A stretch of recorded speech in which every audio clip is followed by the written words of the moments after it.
ये भारत को भारत बने रहने की लड़ाई है। ये जो लड़ाई है भारत की, ये लोकतंत्र की लड़ाई है। किस चीज़ की लड़ाई है ये तो लोकतंत्र की लड़ाई है, क्योंकि लोकतंत्र में चुनाव के जरिए ही लोकतंत्र में चुनाव के जरिए ही बदलाव होते हैं। और जब आप चुनाव का मतलब है चयन करना, जब आप चयन करने जाएंगे तो आपको अपने क्षेत्र से बेहतर उम्मीदवार चुनने हैं जो पार्लियामेंट में जाके आपके क्षेत्र की आवाज़ उठाएंगे। तो ये तो चुनाव है, लेकिन ये भी सच है कि आज देश के लोकतंत्र संविधान को बचाने के लिए भी एक मजबूत प्रयास आज़ाद समाज पार्टी और चंद्रशेखर आज़ाद कर रहे हैं। क्योंकि मैं समझता हूँ लोकतंत्र बचेगा तो ही मेरे जैसे नए लोगों को अवसर मिलेगा। लोकतंत्र बचेगा तभी जनता की बात को मजबूती से रखा जाएगा, और संविधान रहेगा तभी हक अधिकार और स्वाभिमान सम्मान हर व्यक्ति तक पहुंच पाएगा। सबको स्वाभिमान सम्मान का जीवन और सुख सुविधाओं का जीवन मिल पाएगा। इस लड़ाई में आप अकेले लड़ पाएंगे बिना किसी पार्टी का साथ? मैं कहाँ लड़ रहा हूँ, जनता लड़ रही है। ये इनका निशान केतली, मैं तो इनका प्रचारक हूँ, इनका प्रचार कर रहा हूँ। इनका निशान है केतली। भाई क्या निशान है आपका? ये लड़ रहे हैं चुनाव, मैं तो सिर्फ और सिर्फ इनकी मदद कर रहा हूँ प्रचार करके। चुनाव तो इनका है, इनको अपने भविष्य के बारे में, नगीना के बारे में, देश के बारे में फैसला लेना है। तो ये तो चुनाव तो ये लड़ रहे हैं, पैसा ये लगा रहे हैं, मेहनत ये कर रहे हैं। मैं तो सिर्फ और सिर्फ जहाँ मुझे प्रचार करने के लिए बुलाते चला जाता हूँ।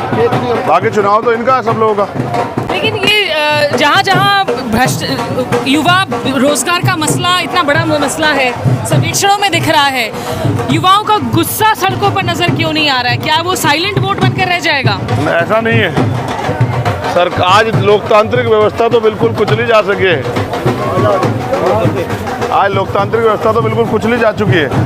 जब आर्टिकल 19 का प्रयोग करते आप सड़क पे आते हो तो पुलिस की लाठियों का, गोलियों का, जेलों का शिकार आपको होना पड़ता। कोई माँ बाप नहीं चाहते कि हमारे बच्चों को नुकसान हो, लेकिन जब हमारे जैसे लोग पार्लियामेंट में जाके उनके हक अधिकारों के लड़ेंगे तो शायद उनको सड़कों पर आने की जरूरत नहीं पड़ेगी। आज उनकी मजबूरी है क्योंकि नेता उनकी आवाज़ नहीं उठाते, इसलिए मेहनत तो करनी पड़ेगी।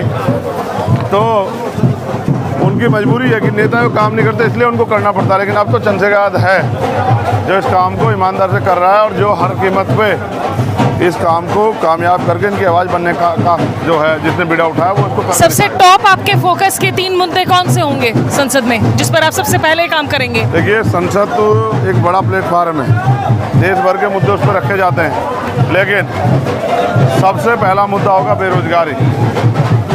जिस बेरोजगारी पे लगाम लगनी चाहिए,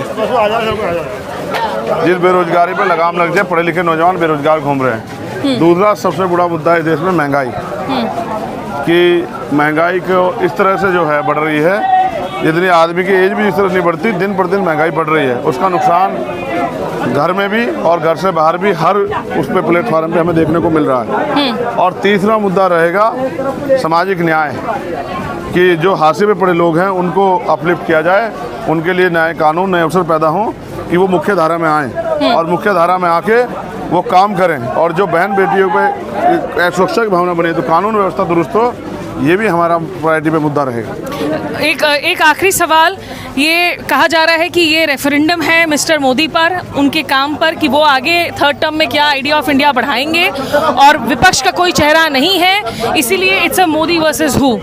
इस आर्ग्यूमेंट को कैसे देखते हैं आप? चिंता मत कीजिए, देखिए ऐसा है, ये उन्हीं के लोग हैं, उन्हीं के लोग इस तरह की बातें करते हैं। सब लोग अपना अपना काम कर रहे हैं, तो इलेक्शन जल्द बताएगा कि मोदी जी बनेंगे या मोदी जी विदा हो जाएंगे, ये तो इलेक्शन तय करेगा। इंडिया अलायंस का कोई चांस है? लड़ाई दे रही है वो? भाई ये तो उनको पता होगा कि वो लड़ाई देने, यहाँ तो हम देखो, लेकिन क्योंकि आप लोगों के प्लान्स समान है ना, आप भी सेक्युलरिज्म की बात कर रहे हैं, नौकरियों की बात कर रहे हैं, क्या एक साथ हो पाएंगे आप इंडिया अलायंस के? मैं क्या कह रहा हूँ, मैं तो साथ ही था, उन्होंने ही कहा कि भाई आप अलग लड़ो, उन्होंने मदद नहीं की, तो मैं उनसे क्या कहूँ विचारों से। मैं तो साथ ही था, कल भी साथ था, आज भी साथ और आगे भी साथ रहूँगा। भाजपा से मेरी वैचारिक लड़ाई है, जिनसे वैचारिक लड़ाई उनसे कभी समझौता हो ही नहीं सकता है। तो भारतीय जनता पार्टी का जो विजय रथ है, इसको आज यहाँ नगीना में और इसके बाद उत्तर प्रदेश और देश में रोकने के लिए हम एडी चोटी का जोड़ जो है हम पहले भी लगा रहे थे और आगे भी लगाएंगे।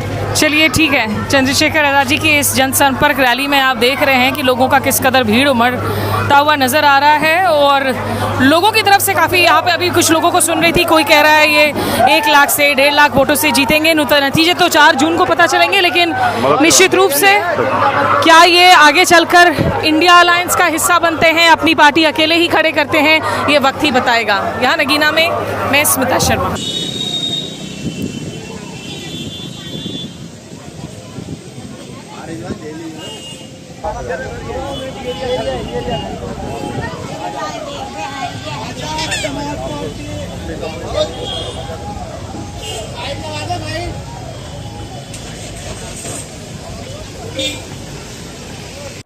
मोहम्मद शाहनवाज। अच्छा जी, ये इलेक्शंस में आपके लिए सबसे इम्पोर्टेंट इशू कौन सा है जिसके ऊपर आप वोट डालने जा रहे हैं? चंद्रशेखर आज़ाद जी। चंद्रशेखर आज़ाद जी जी। ऐसा क्या किया है उन्होंने, कौन सा काम है जो आपको पसंद आ रहा है? नौजवान लड़के हैं और अच्छे इंसान हैं और सबके साथ चलते हैं, ये अमीर गरीब सबके साथ ये भाई चलते हैं हमारे, और बहुत अच्छे इंसान है, पढ़े लिखे इंसान है, नई उम्मीद नई सोच। हमारे को एक उम्मीद हमारे चंद्रशेखर भाई के अंदर दिखाई दी, इसलिए हमारा मुस्लिम समाज एक तरफा बिल्कुल इनके साथ खड़ा है आज, और नगीना सीट से इनकी जो है जीत बिल्कुल पक्की है इंशाल्लाह। बहुत ज़्यादा मतों से, रिकॉर्ड मतों से पूरे हिंदुस्तान के अंदर लोग इन्हें देखेंगे। चंद्रशेखर जी की इस जनसंपर्क रैली में हम मौजूद हैं यहाँ नगीना सीट में, वेस्टर्न उत्तर प्रदेश में, और जो कुछ यहाँ पर समर्थकों की भीड़ जुट रही है, 2 खास मेहमान हैं, दोनों बिल्कुल एक दिखते हैं क्योंकि दोनों भाई हैं, दोनों जुड़वे हैं, पूरा लगता है जुड़वे फिल्म से जो है सेट से बाहर निकल कर आए हैं। क्या नाम है आपका भैया? मेरा नाम रतिराम सिंह अजनबी। आपका? मेरा नाम राम रतन सिंह अजनबी। राम रतन सिंह जी अजनबी जी। अच्छा, राम जी और रति जी, आप दोनों क्या चुनाव को लेकर सोचते भी एक जैसे हैं? सोचते हैं। जी जी जी। क्यों? ये दिशा बाबा साहब का दिशा निर्देश है, बाबा साहब की शिक्षा दीक्षा, माननीय काशीराम जी का आदेश रहा।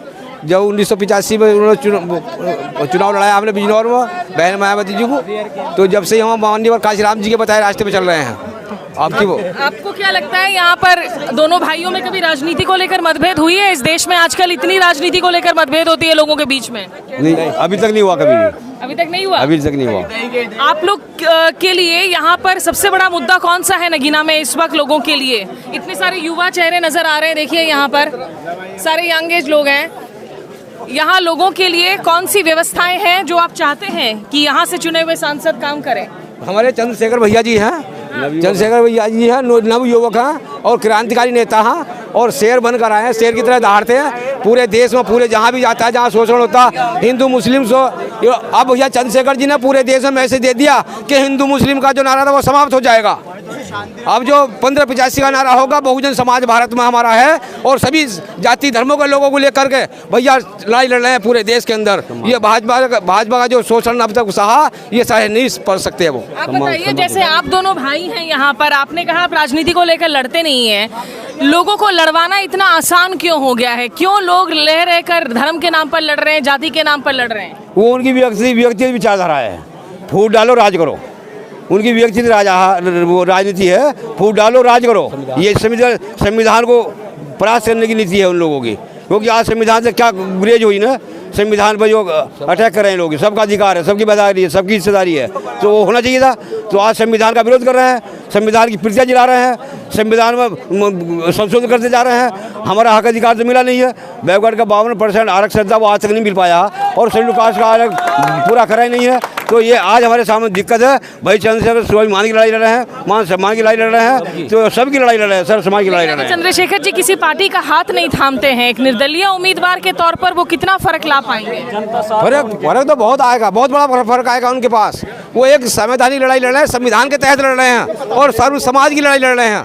वो अब सब जो लोग जान चुके हैं, अभी ठाकुर समाज के लोग भी सब पंचायत कर रहे हैं, जो भाजपा के लोग असली लोग थे वो सारे हट गए, ये सारे लोग हट गए। वो उनकी जो नकली बात थी वो असली में पहचान हो गई। लोगों से बात करने के पहले ये आप दोनों जो जुड़वे हैं, वोटिंग देने के लिए एक दूसरे के नाम पर वोट देकर आ जाते हैं, समझ में आता है वोटिंग वालों को कि कौन वोट कर रहा है? क्यों नहीं होता, पूरा होता है सर, ये तो पहचान है पूरी है। माननीय काशीराम साहब के जमाने की बात हमारी, काशीराम साहब के साथ जमाने में रहे हैं हम लोग। हाँ, माननीय साहब। तो यहाँ क्या वजह रही है कि आप मायावती जी जो है वो काशीराम की वो विरासत को लेकर आगे नहीं बढ़ती हुई नजर आ रही है? कोई नहीं कह सकते, कोई कारण हो सकता है, ये बात नहीं कह सकते हम। बहन जी के बारे में नहीं कह सकते, वो क्यों हमारी आदर्श नेता है, अभी ये बात हम नहीं कह सकते। उच्च राजनीति की बात है, क्या कारण रहा हो, हम तो नगीन नहीं बात कर रहे हैं फिलहाल। चलिए, नगीना में ये दोनों भाई तो मिल गए, कुछ और लोगों की आवाज लेते हैं। आप बताइए कि आपके लिए इलेक्शन में क्या सोचकर आप वोट डालेंगे? हम मुद्दे के लिए डालेंगे, विकास के लिए डालेंगे, छोटे बड़े कारोबार जो वे बंद करे उनके लिए डालेंगे। हम कारोबार, हम छोटे बड़े बिजनेस जो भी है आगे के लिए बढ़ाने के लिए, ये हमारे साथ है, हम इनके साथ हैं कारोबार के लिए। सर आपका नाम बताइए। मैं ज़हीन अख्तर, पूर्व चेयरमैन ससपुर, अपने पूरे दल बल के साथ चंद्रशेखर आज़ाद जी के साथ हैं और पूरे दल बल के साथ। लोगों का समर्थन क्यों मिल रहा है, क्या गारंटी दे रहे हैं चंद्रशेखर जी? इसलिए मिल रहा है कि ये जनता की आवाज़ उठा रहे हैं, जनता के मुद्दों को उठा रहे हैं, और ये लड़ाई लड़ते चले आ रहे हैं। पार्टी तो इन्होंने अब बनाई, ये कई साल से, और जेल भी गए। किसी और के साथ अगर नहीं जाते हैं, अकेले अपने दम पर कितना डिफरेंस ला पाएंगे ये? अभी तो पहली बार खुद ही अकेले लड़ रहे हैं, चाहते तो कई सीटों पर लड़ सकते थे, लेकिन अब के MP बनने के बाद 2027 में और पार्टी के लोग भी लाइन लगेगी टिकट मांगने के लिए। कौन सी सबसे बड़ी उम्मीद है आपको चंद्रशेखर जी से? क्या उम्मीद है? ये हमारा जो हिंदू मुसलमान है इनका ये खात्मा करेंगे और सबको एक साथ लेके चलेंगे। और सबसे बड़ी जो है वो महंगाई है। महंगाई जो है, महंगाई नहीं होनी चाहिए। इस सरकार ने जो है बड़ों को बड़ा बना दिया, छोटों को छोटा बना दिया, जो बीच वाले हैं वो परेशान हाल है। इस वजह से जो है सबको एक साथ लेके चल रहे हैं हमारे चंद्रशेखर आज़ाद भाई। तो इस मुद्दे को ये लेके चल रहे हैं और लड़ रहे हैं सरकार से। इंशाल्लाह उम्मीद है हमें जो है इस बात से ये है उम्मीद है कि सारे भाइयों को लेकर चंद्रशेखर भाई आज़ाद लड़ाई कर रहे हैं और लड़ते रहेंगे। इंशाल्लाह इस बात को आगे लेके चलेंगे और इंशाल्लाह उम्मीद है कि बहुत वोटों से इंशाल्लाह कामयाबी हासिल करेंगे। चलिए ठीक है, ये नगीना की झलकियां हम आपको दिखा रहे हैं यहाँ पर सहजपुर। जिस तरीके से यहाँ देखिए काफ़ी बारिश हो रही है, सुबह से लोग यहाँ पर जुटे हुए हैं। तो स्मिता शर्मा जर्नलिस्ट हमारे YouTube स्टेशन पर आप और अपडेट्स देख सकते हैं। लगाइए, क्या है आप लोगों का नारा, क्या है? सारी पार्टी देख ली, सारी पार्टी देख ली, अब की बार केक ली, सारी पार्टी देख ली, अब की बार केक ली।